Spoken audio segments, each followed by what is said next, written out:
Hi, this is Keir from Shopify. Today we're going to have a look at the templates relating to the blog functionality in Shopify. First of all, it's probably important to have a look at how blogs work within the admin, and hopefully that will give you a good idea of how the templates relate to it. Okay, so I'm in my Shopify for Designers demo store, and I've just logged into the admin here. And on the left hand side, down in the navigation, you'll see we've got something called blog posts. So I'm just going to click on that. This is where all the different posts for our numerous blogs, you can have more than one blog effectively within Shopify, would be listed. First of all, let's have a look at Manage Blogs. Now, a blog in Shopify is effectively a bucket for content relating to a particular theme. So we already have a blog called News, but equally we could create a blog called New Products. So let's create one already called New Products, and I'm just going to add in the title here, New Products. I don't have a feed burner URL for it, so I'm just going to leave that. Now you can have comments within Shopify blogs. Some people use those quite a lot, and some people don't. For the sake of this demo, I'm just saying comments are disabled. Then we have our SEO controls. This is very similar to pages and products and that kind of thing. And you'll notice that we also have control over the handle that we can use. So all the posts relating to this particular blog will be available at /blogs/new-products, and that's all well and good for this demo. Okay, so now if I go back to blog posts and I add a new one, you'll see that we have a new screen here and a few things to fill in. So let's say new coffee grinder, now available. The newest member of our range is now available.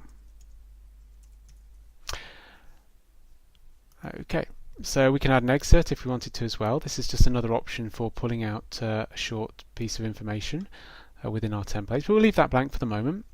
Now I can pick off the author. If there were multiple authors there, I could select who did it. I can also pick off the news or new products blog. Now I want this to be in our new products blog, so I'm just going to click on that one. I can change the publish date accordingly. I can add in tags that we could use for further categorization if I needed to. And again, further down, the SEO controls, the page title and description, and our visibility as well. Now I'm just going to save that out and view that in our store. Now as you can see, this is our blog post. New coffee grinder now available. We've got a publish date, which is today, the day I'm recording it, and then the content. And as you can see from our new URL here, we've got /blogs/new-products, and then a unique reference for this particular blog post. Okay, what if we wanted to add a link to our new products blog? Well, that's also pretty easy to do. I just want to add that into my main menu, so I'm just going to go to the Navigations tab, click on Main Menu, add a new link. Now, I want to call this blog and then New Products. You'll notice that I've already got one for news, so let me just do this. Okay, that's the title I want to give it, the link name. Now I pick off a blog and I select New Products. Right, let me go back to my website and go to the home page here. Now you notice that we've got a link to our New Products blog there. Now if I click on that, you'll notice that this particular template will list all the articles relating to the New Products blog. And again, if I click on that link, we get back to our blog post. So if you followed that, hopefully you'll realize that there are basically two templates that we're rendering there. There's a template that lists all of our posts, and then there's a template that actually displays our article.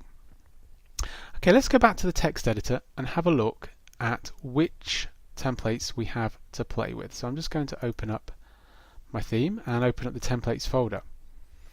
Okay, it just happens that they're alphabetically next to each other, but the first one is article.liquid and the second one is blog.liquid. These are the two templates that we have to control those particular views within our front-end themes. Let's start off with blog.liquid. Now blog.liquid is the page template that will get rendered when we click on this particular link. So if we click on the link to our new products blog, this is the blog.liquid template that's being rendered within our theme.liquid layout file. As you can see, it's just a list of an ordered list, unordered list I should say, of the blog posts available. If we had more, these would obviously go down the page. So let's have a quick look at that template. Okay, so at the top here I've got an H2 followed by the word blog, and I'm outputting the blog.title. Now this will be specific to the particular blog that we're looking at. So in this case it's the new products, but if it was the news, then it would be it would say news as opposed to new products. Then I'm using some liquid logic here. You'll know this by looking at the curly brace and the percentage. I'm using a for loop. So what I'm actually saying is for every article, now this article is just a container, we could call it whatever we wanted, but it's just a handy term for this particular instance. In blog.articles, so reading backwards, blogs have many articles, so blog.articles. We're going to output a list item here, and we're going to output the article.url within our href, and the article.title also within our href there, and we're just going to close off the anchor and the list item. And once it's got to the end of that list, we obviously have to close our end for and our unordered list. So that's really, really simple. And as a result of that particular template, this is what happens. Now just to show you that it's not specific to the new products blog, I'm just going to click on the news blog here, and you'll notice that this one actually says news, and we have a different post here called first post. So if we click into our new products post here, this will actually be our article.liquid template. Now if I go back to that in my theme, you'll notice that all I'm doing here is outputting the article.title. I don't have to do any loops here because it's a single article. I don't have to loop over anything. I'm just accessing the individual post data effectively. I'm also putting a paragraph element here with article.published_out, and I'm using the date filter and then putting the day, the month and the year there. That will get replaced by the data from the shop. You also notice I'm outputting the article.content. Now I don't have to wrap that in a paragraph element simply because the WYSIWYG editor, that's not the easiest thing to say, the WYSIWYG editor will insert those for us. Likewise, any images that we want in our posts will get inserted that way, so we don't have to worry about them. Okay, that's the two main templates that we have access to for our blogs. You can extend it slightly further if you wish by having specific article templates.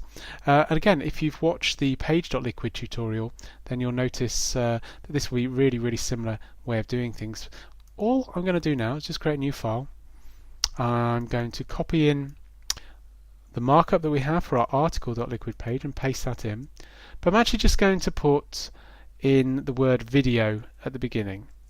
This is just so that we can demonstrate here how you can have a specific template for a specific purpose. Okay, so I'm just going to save that, and what I'm going to do is going to call it article.video.liquid and save that in the templates folder. That's now uploaded, and if I go back to my admin and I create a new post, let's create a new post, I'm going to call it new video to watch. Please watch our new video. Now I've not done anything special with the markup for this particular template. It really is just to show you that you can have different templates for articles within the blogs. Obviously that could be different markup, it could be a completely different look and feel, it's entirely up to you. I want that to be in the news blog this time, and if I scroll down here I can now pick off the template, which is article.video. So all I have to do is select that and click save, and then if I view that in the store, you'll see that we're now actually rendering the markup from the article.video.liquid template. Simply put, the only difference is the word video and the colon in that template. Okay, hope you found that useful. Blogs are quite powerful. You can obviously add in comments, and there's plenty of examples of outputting comments on the documentation site, which is docs.shopify.com/themes. If you need individual templates, don't forget that you can use the dot and then the word of your choice .liquid formatting of the name of the file there, and that will appear in your template list in the admin as well. If you have any questions or you need any help with blog templates, feel free to get in touch. My email address is Keir, that's Keir, @shopify.com, or you can find me on Twitter where my handle is @KeirWhitaker. Thanks a lot for listening.